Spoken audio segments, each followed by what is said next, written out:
Good morning, Year 12. Obviously, you've got another 2 weeks off school now, so it's time for another edition of these YouTube lessons. What we're going to be doing today is something quite straightforward. It's the next lesson we would have been doing in school anyway, and it's on DNA, genes, and chromosomes. Now, a lot of this is Year 11 work, and I anticipate most people will already know quite a good amount of it. However, I know with the lockdown last year, some people were off during different times, and so I think that it's worth going back over some of the more basic stuff and moving forward. Please don't skip through any of this, because if you don't understand it, I'm not going to go back over it, and it is extremely important that you get this. So, we're going to start off with these 3 learning objectives. The first one I would anticipate everybody knowing. Explain what is meant by the terms chromosome and gene. Now, we will go back over that, but that is basic Year 11 work. Then we're going to move on to comparing and contrasting DNA in eukaryotes and prokaryotes. Again, fairly straightforward GCSE material. Then we're going to move on to mitochondrial and chloroplastic DNA. That is more difficult. And then finally, we're going to move on to explaining what a gene could code for. I anticipate, again, most people will know that. So hopefully, this should be a fairly straightforward time. Now, the only complaint I had last time, recommendation, was that I was waiting for 3 minutes for you to complete the work when you had a 3-minute task, rather than just telling you to stop the video and go for 3 minutes. Now, I can understand this difficulty. However, I do want to make sure that everyone's doing the right amount of work. So I am going to tell you how long to work for, and I'm going to expect you to pause the video. And I expect you to work for that long. Please don't skip through this or rush through this, and please don't just watch me. I do need you to do the tasks. You will not understand what I am saying to you if you simply listen to what I say. That's the whole point of me being a teacher, otherwise I could just play you a YouTube video. So there's going to be tasks to do. I do need you to work through those tasks for the correct amount of time, but I'm going to trial not just sitting in silence for 3 minutes, but actually asking you to pause the video in order to make people's lives easier. So, let's move on. The first thing we're going to do is this. And these are 4 questions I'd anticipate you already knowing the rough answers to. Now, question 2 is one that you do not need to know for your A-level in detail, but I do want people to have an understanding of the kind of scale of DNA there is in each cell. So I'd expect you to know a rough answer for that one. The other 3, again, are Year 11 material. So I'd like you to work for 2 minutes on this task, and that's more than enough. It doesn't require full sentences or anything like that, because these are notes you should already have, particularly number 1, and number 3 should be in your cell biology. So, 2 minutes, just the answers to these questions, and ask you to pause the video now and work for 2 minutes.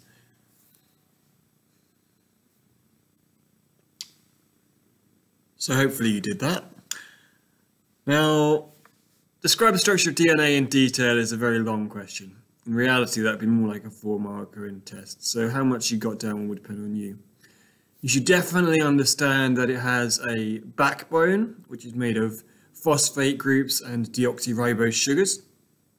You should understand that it has 4 nitrogenous bases, which are adenine, thymine, cytosine, and guanine. And again, you need to know those words in full, not just A, T, C, and G. You should know that a general DNA molecule is made of 2 strands, by which I mean 2 different backbones with bases sticking out of them. You should know that the 2 strands are attached by hydrogen bonds between the bases, between adenine and thymine, or between cytosine and guanine. You should also have an idea what a nucleotide is, that is a phosphate group, a deoxyribose sugar, and a base, either A, T, C, and G, adenine, thymine, cytosine, or guanine again. And the final and most difficult bit, which we talked about very briefly, is the idea that DNA runs from 5' to 3' in one direction, but then 3' to 5' in the other direction, by which I mean that the strands are effectively opposite ways up. One runs from 5' to 3', while the other one runs from 3' to 5'. Now that is quite difficult detail. If you didn't get that at all, I strongly suggest you go back to my DNA structure lesson and skip forward to the relevant part of that. That is also on YouTube to help you out. Roughly what length of DNA is found in each cell? Well, that is about 1.8 meters or 6 feet of DNA in every cell. And it's very important. It's a common misconception that there is different amounts of DNA in every cell. For instance, that ear cells only have ear DNA. Every cell has every different kind of DNA in it. My foot cell has the correct eye DNA in it. So if I activated that DNA when I was in the embryonic form, I could probably have grown an eye on my foot. In fact, I could definitely have grown an eye on my foot. That DNA is there, and every cell has 1.8 meters of DNA in it. Now, given that the cells have almost as much DNA in them each as there is height on me, and given that there are ridiculously large numbers of cells in my body, you've got enough DNA to go forward and backwards to the moon many times over, in every human being. However, it's all stored, number 3, in the nucleus, and that means that it has to be in some way stored up. And what that is it's supercoiled. Number 4 is that it's coiled up, it's curled up. It's curled up in such a way that all the DNA is packaged into this incredibly small area of the nucleus. So we're going to learn about how that works now, and this is the first bit that is not GCSE in any way. Now there's some notes there, which are again GCSE notes. I would like you to take them down because it's important to have as part of your A-level notes. Now, the first way we organise the DNA is that we don't just have one long 1.8 meter long strand of DNA in our cells. Instead, they're organised into chromosomes. You have 46 chromosomes in your cell, and they are effectively just long stretches of DNA. Now, there's a lot of confusion about what a chromosome is. A chromosome is just a big bit of DNA, and there's nothing more fancy about it than that. You happen to have 46 big bits of DNA in your nucleus. If I cut one of those chromosomes in half, you would then have 47 chromosomes, because you'd have 47 big bits of DNA. Now, there are many genes on each chromosome, and they're just little bits of DNA that are found on chromosomes. There's nothing more fancy than that either. Other than that, each gene codes for one protein. And different forms of the same gene are called alleles, by which I mean that, let's say I had an eye colour gene, the OCA2 gene. That eye colour gene could have 2 different types. It can have blue, or it can have brown. I might have 2 brown types in my cell, I might have 2 blue types, I might have 1 brown and 1 blue, because remember you have 2 copies of each chromosome, 23 pairs. Each one of those types is called an allele, the brown allele and the blue allele. Now, I'm not going to get into green and grey right now, we'll talk about eye colour at some other time, but each different type of the same gene is called an allele. So we have to know what a chromosome is, what a gene is, what an allele is. And that's the first way we're going to split the DNA up. The first type of separation we have. So I'll give you just a minute to copy down those notes.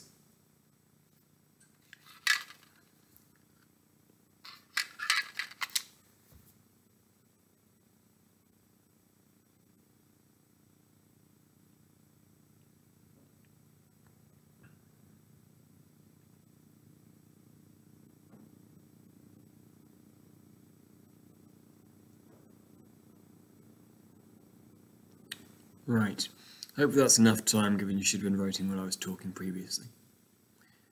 Now, let's move on. So, what we have then is this next bit. Now this is the first really A-level material, and that is about histones and chromatin. Now I'm going to play you a video. I'm hoping this will work. Me playing you the video on your screen, a video within a video if you like. If it doesn't work, if you can't hear it for instance, then you will find it at the YouTube link which is directly underneath the video. I'd like you to quickly write down these 3 questions. What is a histone? What is chromatin? And name the point in the cell cycle when DNA must be most tightly coiled. So if you pause the video just now, giving you long enough time to write down those questions, and I'm going to move on to the next slide, which is the video.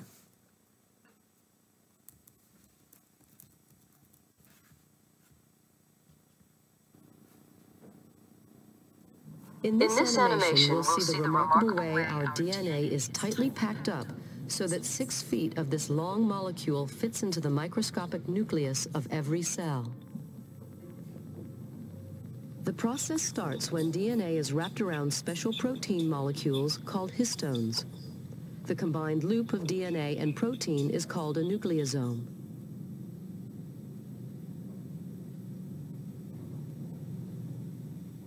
The nucleosomes are packaged into a thread known as chromatin.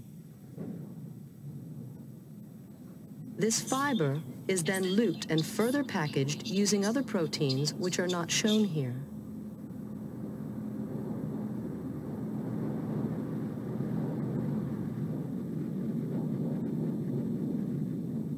The end result is that the DNA is tightly packed into the familiar structures we can see through a microscope, chromosomes.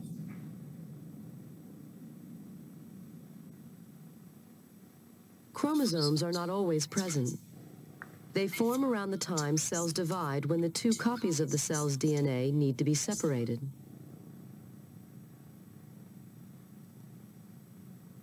At other times, as we can see now after the cell has divided, our DNA is less highly organized.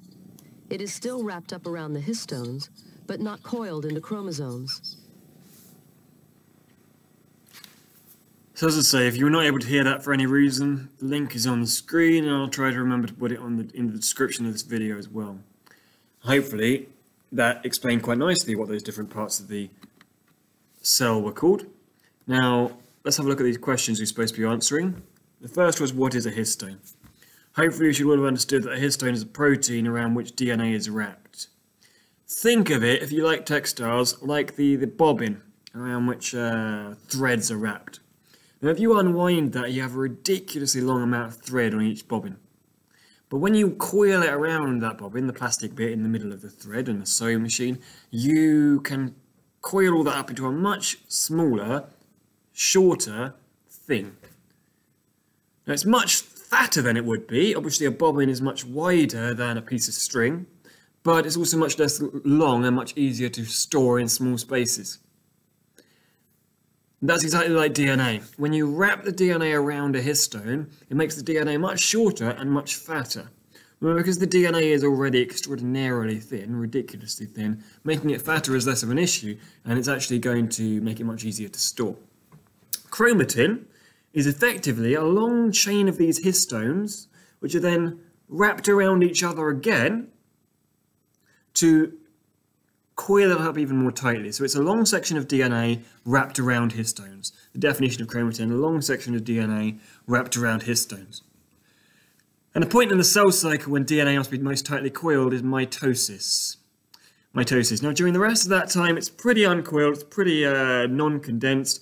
During mitosis it's ridiculously condensed, it's ridiculously coiled up. Now it's still around the histones during the rest of the cell cycle, the histones are still there, because you've still got to fit 1.8 meters of DNA in a small space, but it's not coiled up very tightly into those kind of traditional X-shaped chromosomes. Now the one thing I don't like that they say on that video is that we don't have chromosomes during the rest of the cell cycle. Maybe she's using a different definition of chromosomes to the one we're using. You definitely do have chromosomes during the rest of the cell cycle. It's just that they're not so coiled up as they are during mitosis. They're not so super coiled. So if you've got that, then move on to this. Now I'd like you to have a look at this. Try and figure out what each bit labels. Now again I'm going to pause my video. I want you to write A to G on your piece of paper and tell me what is each bit. So I'll pause the video now.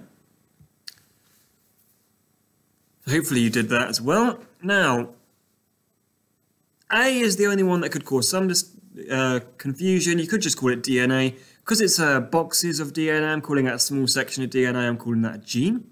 I'm calling A a gene. But if you just called it DNA, you're quite correct, that is DNA. B is definitely pointing to the backbone, or you could say to the deoxyribose phosphate backbone, or the phosphate sugar backbone. C is pointing to the bases, or if you think it's pointing to the bit between the bases, you could say hydrogen bond. D is a histone. Now you can see they're little ball-shaped structures around which the DNA is wrapped. The red cylinder things are also histones. I don't want to get too confused here, but there's several different kinds of histones that work together to make this whole thing happen. And when you go into university biology, as I know you all will find a lot more about histones. E is chromatin, that's what chromatin looks like.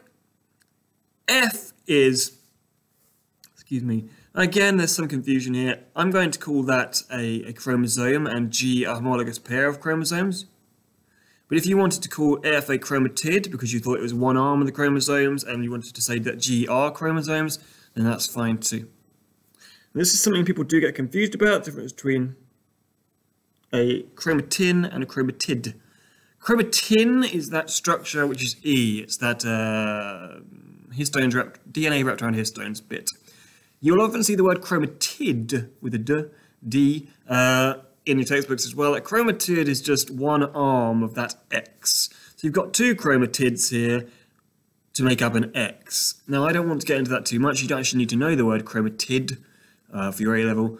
If you don't get any confusion there, just remember chromatin with an N is E there, is the DNA wrapped around the histones. Fine. Now, again, this is GCSE biology. You also probably did it in your A-level cell biology, though I'm not sure. So, I'm going to ask you to basically compare and contrast the DNA in eukaryotic and prokaryotic cells. So I'd like you to draw yourself a little table with either eukaryote and prokaryote, and then the similarities and differences, or probably better, similarities and differences as the two bits of the table. And I'd like you to write down everything you know about the differences between eukaryotes and prokaryotes. Now, again, I think this should take you maybe 3 minutes, 4 if you're going to draw the table really out really nicely, as you probably should. So again, pause the video, give yourself at least 3 minutes to do this task, and make sure you get down every single thing that you can think of.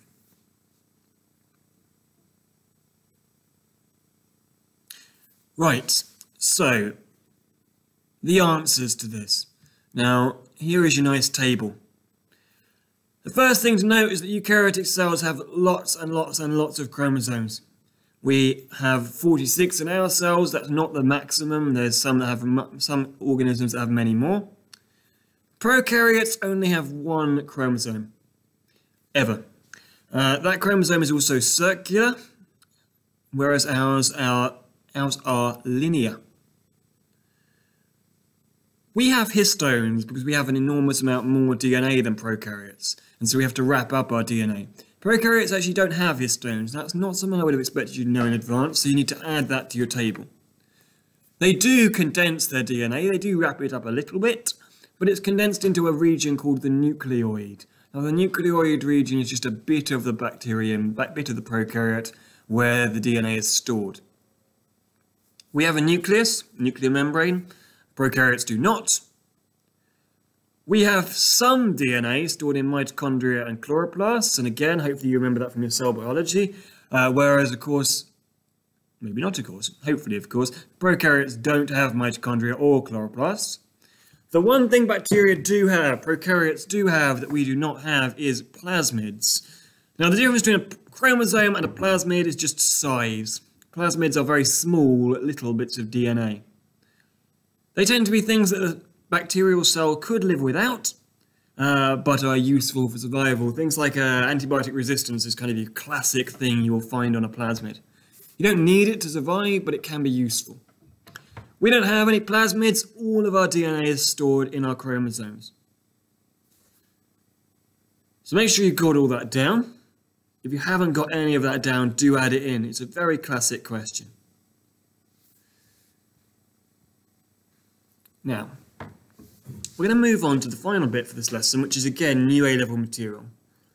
You are not expected to memorize any of this data, so please do not worry. Don't start writing down about 6 billion, 3 billion, 4 million, etc. But given this data, there's a very important discovery, or a very important theory that scientists have come up with about how mitochondria and chloroplasts came to be. They think, or some scientists think, that mitochondria and chloroplasts may have been prokaryote organisms which invaded an early eukaryotic cell. They think that mitochondria and chloroplasts were originally prokaryotes on their own. Given that data, and that data alone, I'd like you to evaluate that statement. Now, if you don't know what the word evaluate means, it's very important. It means give positives and negatives of the statement, reasons you'd agree with it, reasons you wouldn't, and a considered conclusion based on what you think. Now, this is usually something like a 4-marker, so you would have 4 minutes in a test. I don't know if it will take you that long. I'll give you 4 minutes. Again, pause the video. Please complete this question in full. Why might we think that they are originally prokaryotes? Why might we not?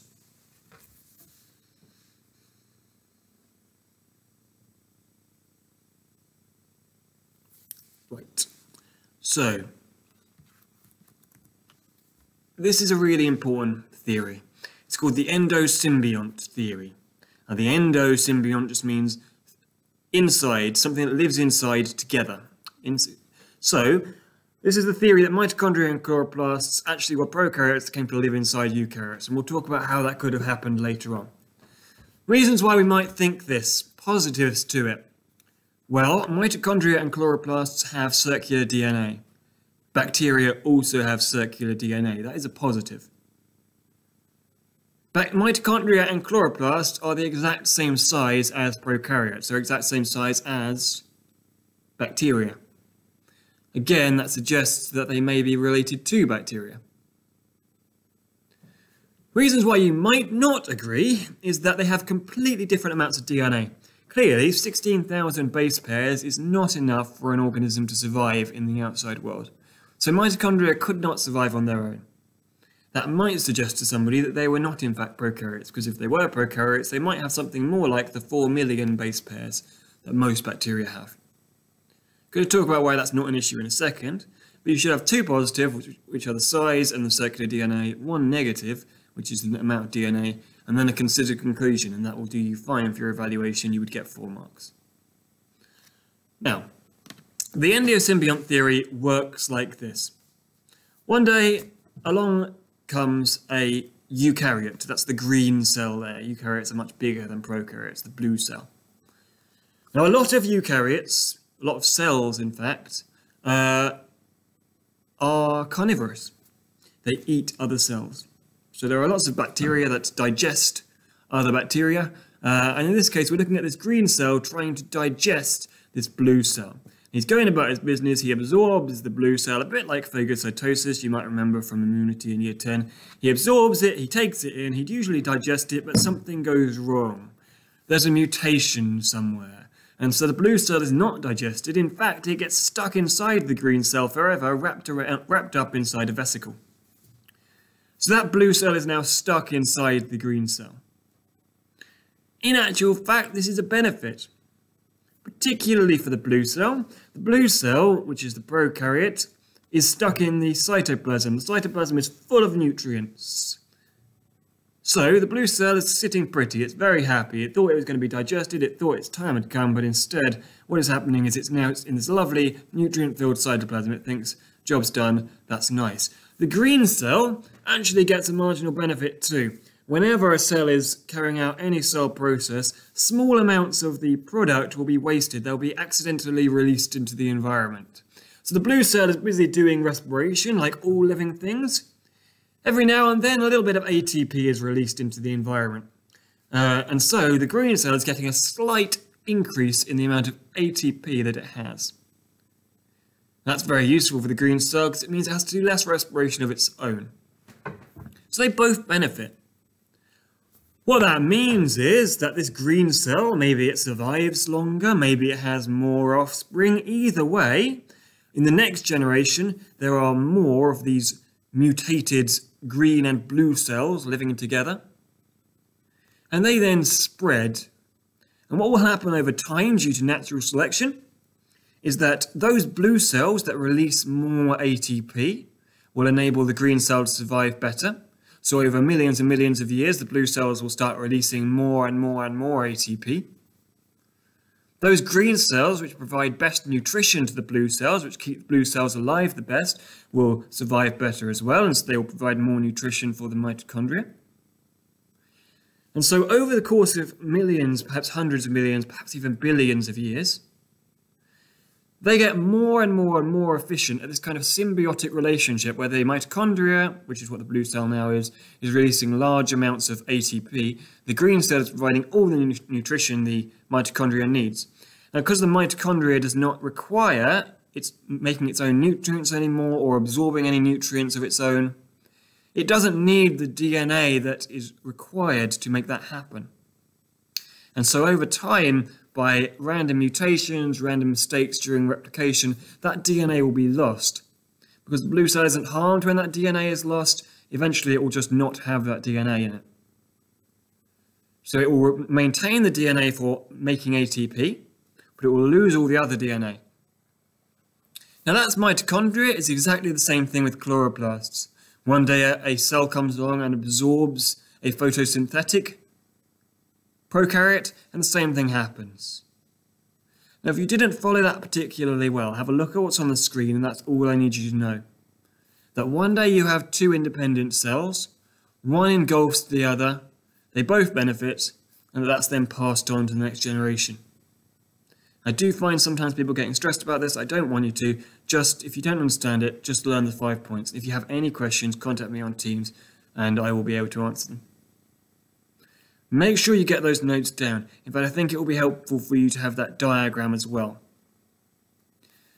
Now that is the endosymbiont theory, and it works for both mitochondria and chloroplasts. That is where most scientists think mitochondria and chloroplasts come from. That's how they explain the fact that they have effectively bacterial DNA inside of them. And it's a fantastic theory, and it seems to work, although of course you can never prove it because you can't have a time machine. So, if you haven't got those notes down, pause the video, get those notes down. Now, we're just going to go back and do some questions now. What I'd like you to do first of all is to have a look at that. I'd like you to make sure, I don't necessarily need you to write it down, I'd like you to make sure that you can do those 4 terms. I need you to know what those 4 terms were. That's the first thing we did this lesson. So just pause the video and make sure in your head or on a piece of paper if you're not feeling confident, you know what each of those 4 terms mean. And I'm going to bring up the answers in just a second. Right, that is the answers.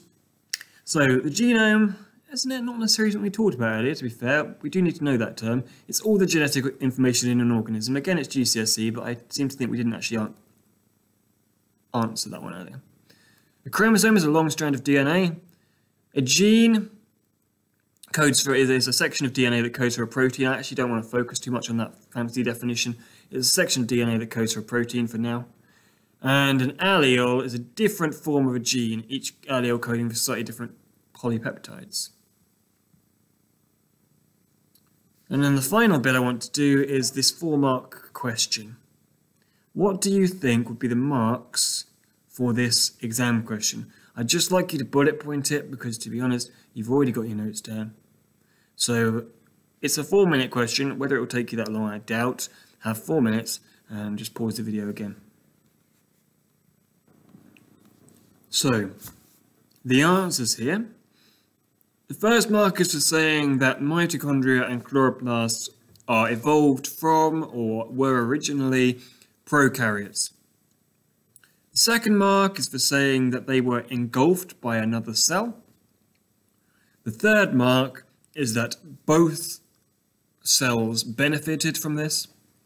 And the fourth mark is for saying that that was then passed on to their offspring over time. So you effectively want point 1, point 2, point 4, and point 5 there. And that is it. So you should now know what the terms chromosome and gene mean. You should be able to compare and contrast the DNA in eukaryotes with prokaryotes and with mitochondria and chloroplasts. You should be able to tell me that mitochondria and chloroplasts have similar DNA to prokaryotes. And you should be able to explain what a gene could code for, that it codes for a single protein. Hopefully that's not been too difficult. If you have any questions, you can contact me on Teams. Just let me know. Okay, have a good day.